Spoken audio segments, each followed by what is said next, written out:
Okay, now the next section of the tune we're going to call section 3.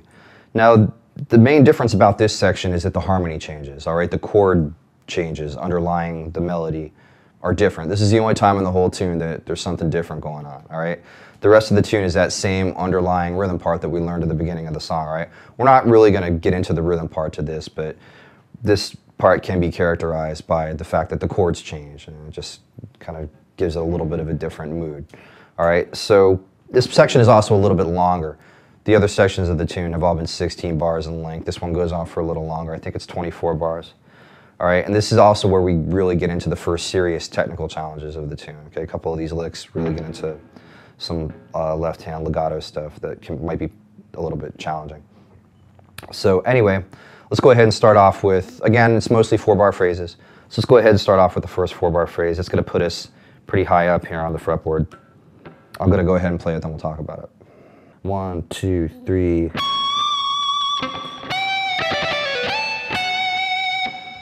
Okay, so anyway, starting off here, pretty high up, 21st fret, half-step bend and release. All right, pretty easy, right? Then we come down here to the 14th fret, half-step bend and release, and then we have this.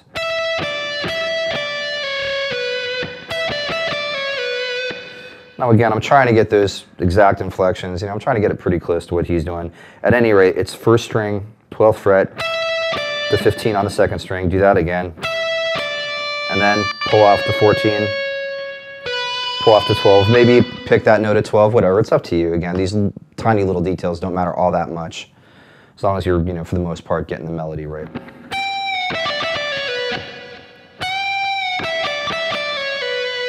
And then we have a slide here from 15 up to 17. And then our last note is 14 on the first string. Add a little bit of grease to that, maybe slide away from it.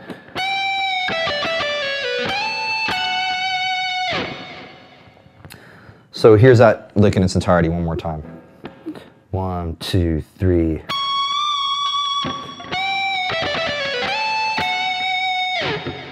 Another thing is to just listen to the tune. Once you start to get these notes kind of under your fingers, listen to it and try to imitate what you hear. Just take some of these, examples of pull-offs and slides that I'm using and just try to make it sound as close to, his articulation as you can. Okay, now we've come to the fun lick, all right? This is where you all get to laugh at me and mock me in your homes. Just kidding. I'm going to do the best I can at trying to nail this next lick. This is the first real technically challenging lick of this tune. And I think what's the most difficult about it is just the timing, the rhythm, okay, or the lack thereof. It's just like a real random sprawling kind of lick, and most of it is done with the left hand. It's mostly legato. I'm going to go ahead and try to play it a couple times, and then I'll try to walk you through it, okay? So don't laugh at me.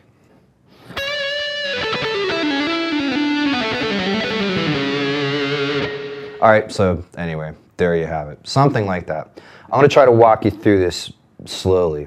Okay, and we're going to try to break it up into these little sections. Wherever you hear a little pause, we're just going to try to get a little group of notes in there for, for whatever that's worth. All right, so anyway, starting out, little half-step bend and release kind of thing, 9th fret on the first string. Okay, then we have this.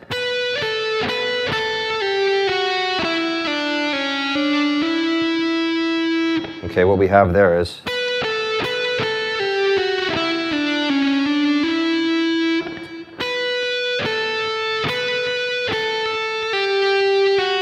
so we go back and forth between 7th fret of the first string, 10th fret of the second string. And then we have pull off, right? And then we add this to it on the 3rd string. 9, just again, all legato, all hammers and pulls. All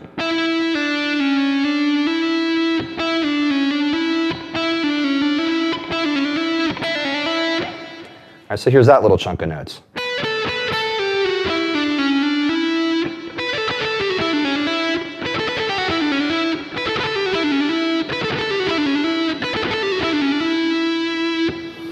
All right, again, a lot of this is legato with the left hand, so you really have to try to prepare the pull-offs as much as possible. Try to get your fingers on the string ahead of time to be used with the pull-off. See, now I'm trying to set up my other fingers. That was crappy sound, sorry. And then we go to the 3rd string, get your other fingers prepared. All right, and when you're using a whole lot of distortion like this, you really don't have to use a very forceful pull-off, okay? Just a slight one will do. Keeping the string noise in check, again, keeping the unwanted strings quiet, really important in doing this and trying to make it sound clean. So, at any rate, what I like to do also, just wanted to throw this out there, is just when I'm doing something, when I'm practicing something legato, I'll even just try to do it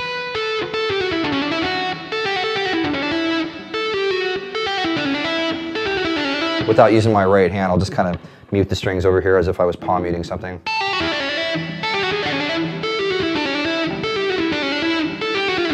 I'll practice it without even picking it to hopefully get my left hand used to, you know, just the movements, the motions that are involved. And then you just add the pick for a little extra support.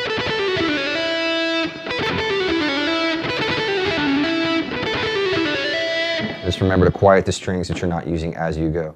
Now here's the next little chunk of notes. All right?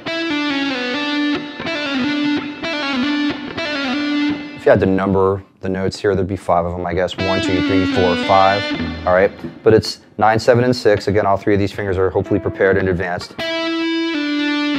pull-offs in a row, slide down to 4, and a hammer with the pinky on 7. All right?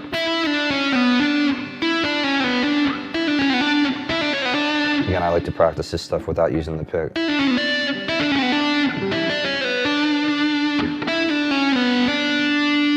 Now again, this goes by really fast. The next phrase is the longest phrase out of all of them. We pick up with the last note of the previous little bunch. Okay, we do this. All right, pull off to 6, then pull off to 4. Single note here on the 4th string, 7. Back to 4 on the 3rd string. Again, pull-offs down and then back up from 7 down to 4. One more of these notes on the 3rd string. And then back in this direction. And then 5th string, same thing. All right, now that was a whole bunch of crap just thrown at you all at once, all right? So let's go back over that one more time. Again, we're starting with this note still ringing, coming out of this. All right, then we're gonna pull off to 6 and 4. Single note on the 4th string, single note on the 3rd string, down and up on the 4th string, single note on the 3rd string again, and then pull off down, and the same thing on the 5th string. Okay?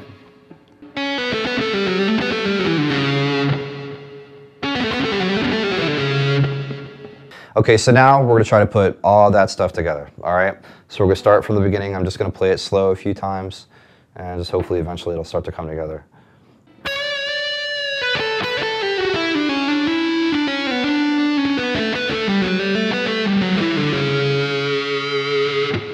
Again.